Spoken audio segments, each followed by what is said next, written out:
The small, decaying town of Black Hollow sat at the edge of an ancient forest, its twisted trees clawing at the sky like skeletal fingers. The air carried a heavy, oppressive weight, as if the land itself remembered something too horrifying to forget. Locals whispered of a curse, one so vile that even speaking its name seemed to draw it closer. It started with the wails, low, mournful cries that echoed through the woods on moonless nights. At first, they were distant, easily dismissed as the wind or the nocturnal cries of animals. But soon, the sound grew louder, almost tangible, creeping closer to the town. No one dared to enter the forest after sunset, not even the bravest of hunters. The few who tried never returned, their names swallowed by the eerie silence of the woods. For centuries, the legend persisted. They called it the Lost Spirit, a being said to be trapped between worlds, endlessly mourning a violent and untimely death. The story told of a young woman named Alara, falsely accused of witchcraft during the height of the town's paranoia. She was dragged to the heart of the forest and tied to an ancient oak tree, her screams piercing the night as the flames devoured her body. The townsfolk claimed they heard her curse as the fire consumed her. "This land shall weep for eternity, as I weep now. You will never find peace." The oak, blackened and twisted, still stood in the forest, its bark oozing a sap as red as blood. One chilly November evening, a stranger arrived in Black Hollow. Maeve, a journalist with a taste for the macabre, was drawn to the town by its grim reputation. She was young, ambitious, and skeptical of the supernatural. "Every legend has its roots in truth," she would say, her pen ready to cut through superstition. The townsfolk were less than welcoming. They avoided her questions, muttering warnings about stirring up things best left alone. But Maeve was persistent. She scoured old records, finding fragments of Alara's tragic story buried in brutal pages. The more she learned, the more compelled she felt to visit the forest and see the cursed oak for herself.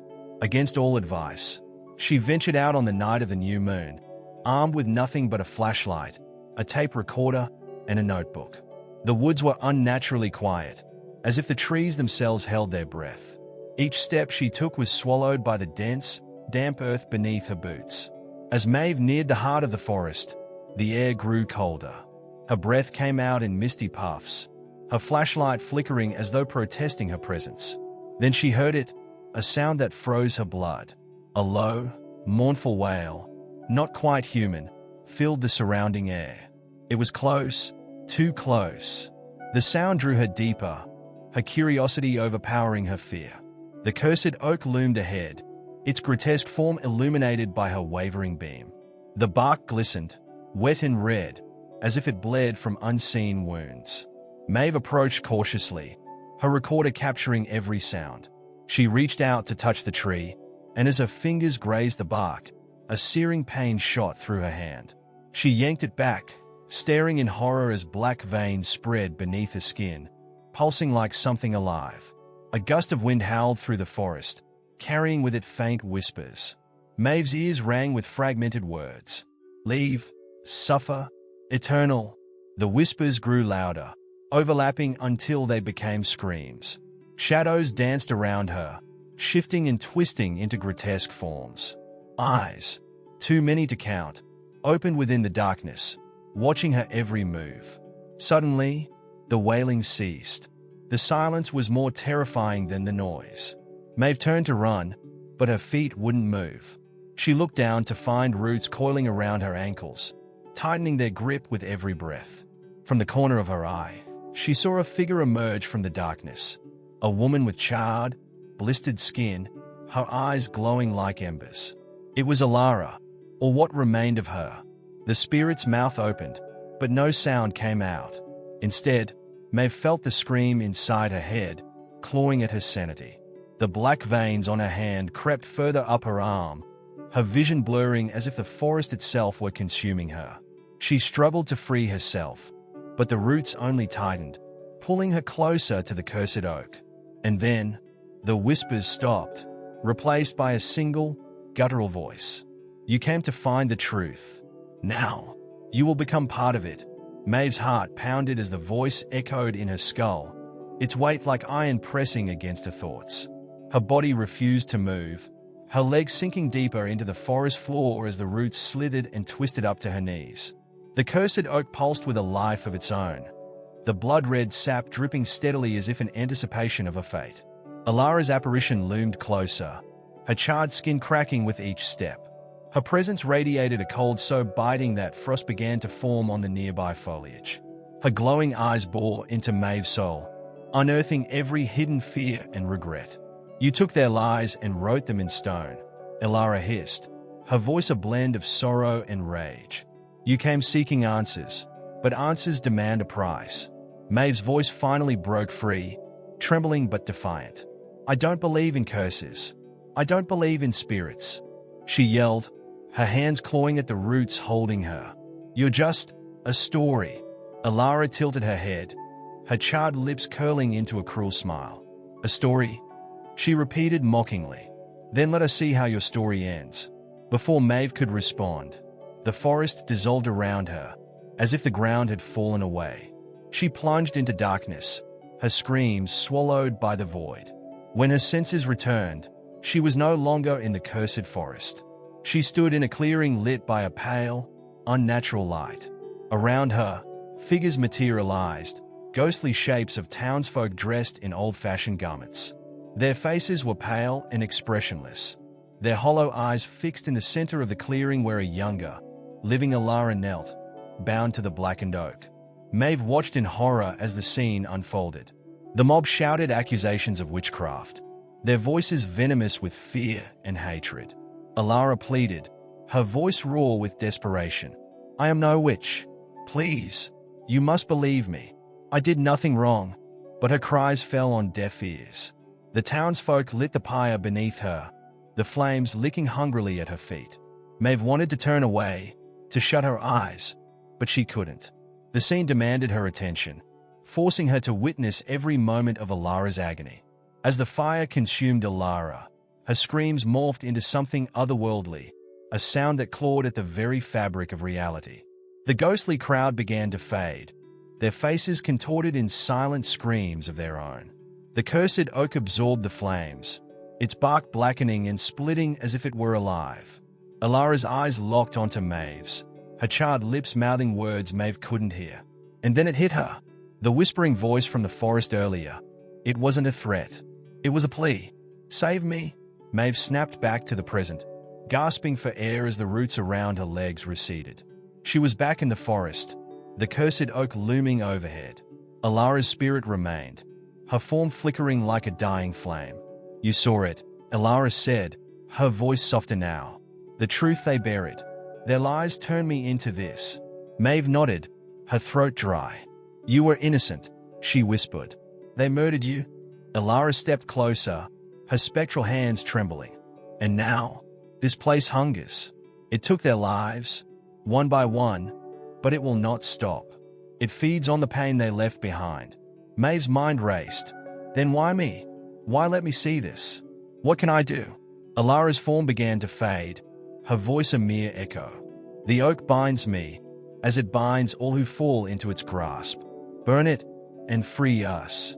But be warned, it will fight back." Before Maeve could respond, the forest erupted into chaos. The surrounding trees groaned and twisted, their branches reaching down like claws.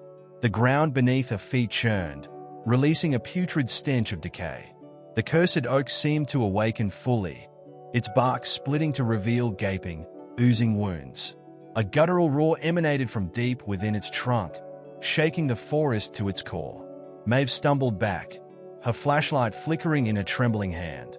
She remembered the lighter in her jacket pocket, the only source of fire she had. Desperation fueled her movements as she pulled it out, her fingers fumbling to ignite it. As the flame sparked to life, the forest screamed.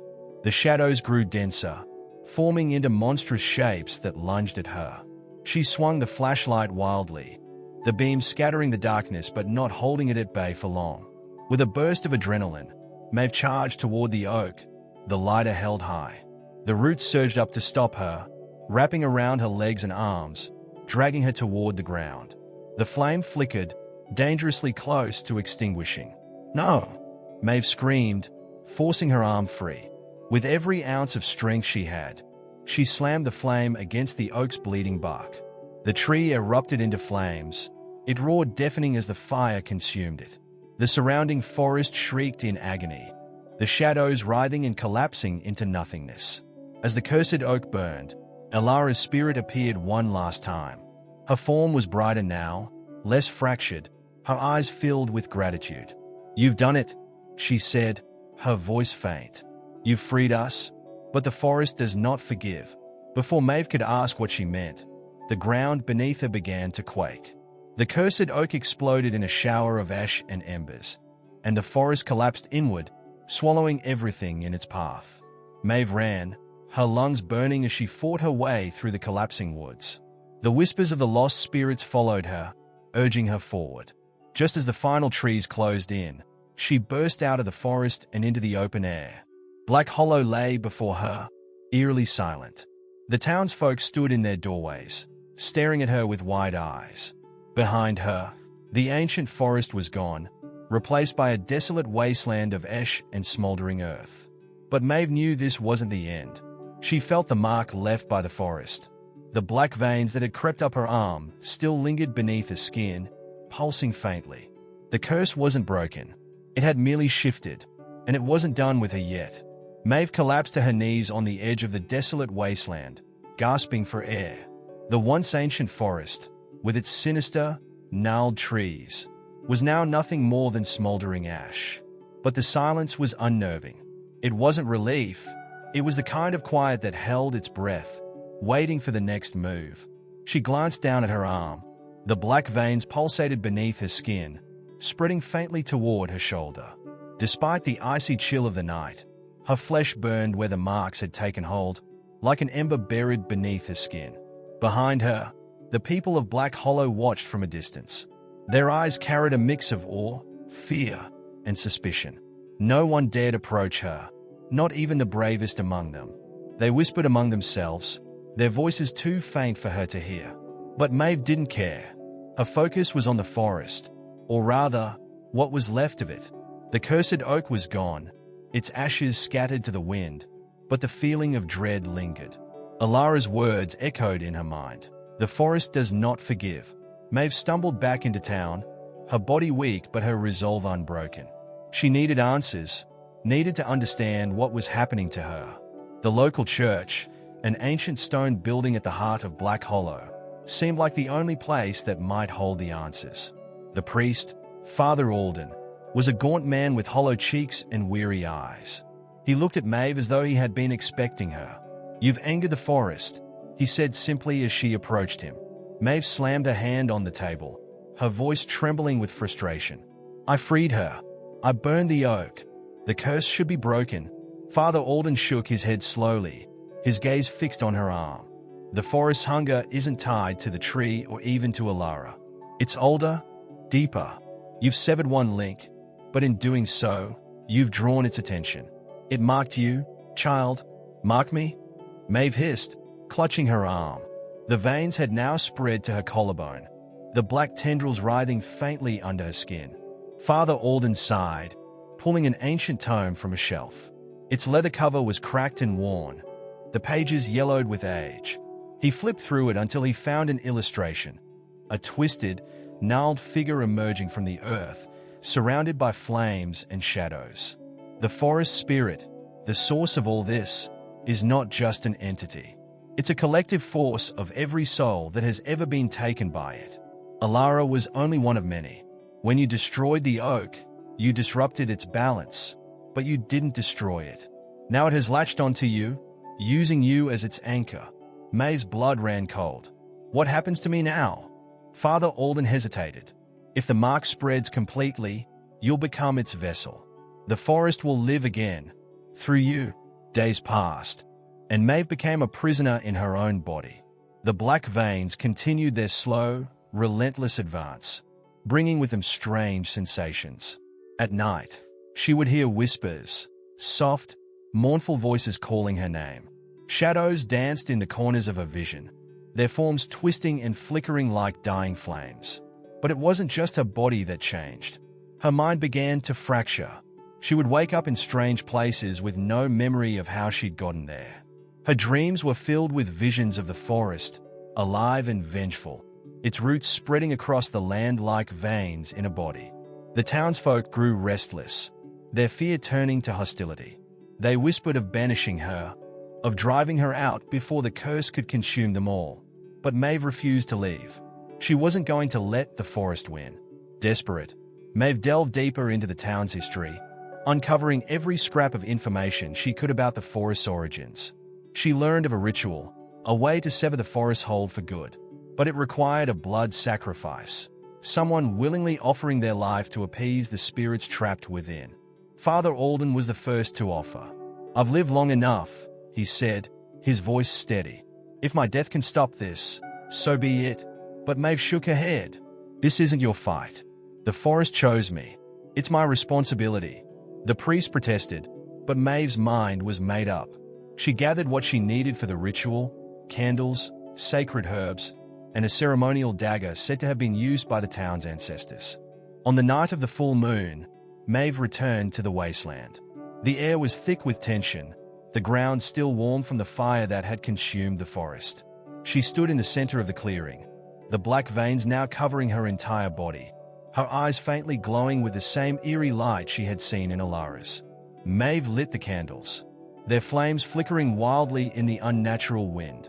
She chanted the incantation she had memorized, her voice steady despite the fear coursing through her. As she plunged the dagger into her palm, blood dripping onto the scorched earth, the ground began to shake. Shadows rose from the ashes, forming into the twisted figures of the forest's victims. Their eyes burned with sorrow and rage, their voices merging into a deafening wail. The forest spirit emerged, a massive, amorphous shadow that towered over her, its form shifting and writhing. "You dare challenge me?" it roared, its voice a cacophony of countless souls. Maeve stood her ground, holding the dagger tightly. "You've taken enough. It ends tonight." With a final cry, she drove the dagger into the ground, her blood soaking into the earth. The shadows screamed, their forms dissolving into wisps of smoke. The spirit roared, its body fracturing and collapsing in on itself. When Maeve awoke, the first light of dawn was breaking over Black Hollow. The cursed wasteland was gone, replaced by a lush, green meadow. The black veins on her body had vanished, leaving only faint scars as a reminder. The townsfolk emerged cautiously, their fear replaced by awe.